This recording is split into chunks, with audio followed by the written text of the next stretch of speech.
What's up, everybody?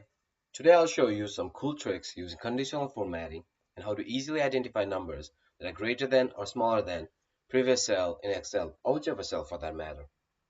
The example I have is random numbers demonstrating sale by product lines over a period of a year by month. We want to highlight on what months did the sale go down compared to prior months.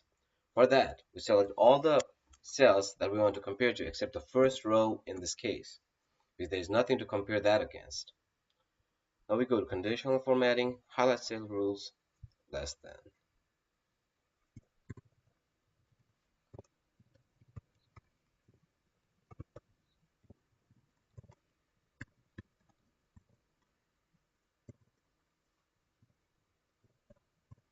I will have this formula available in the link below, and I'll explain the formula to you too, so you can customize it any way you want.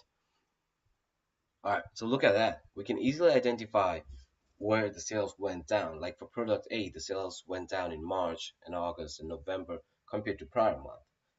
Uh, this is extremely helpful to visually identify where things dropped or where things went up. Let's make it kind of a heat map now, using the same strategy.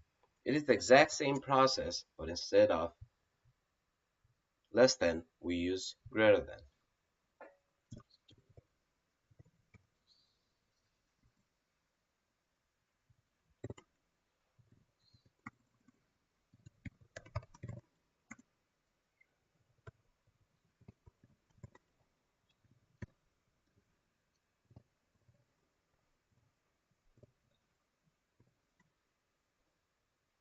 Wrong color. There we go. So you can easily identify, compared to the first month, January, where things are compared to the prior month, if the sale went up or if the sale went down, or if it stayed the same, like cases like these. It's 558, 558, 558 for product T. That's it for today. Stay tuned for more videos and check out ideasoverflow.com for more tips and tools. Thank you.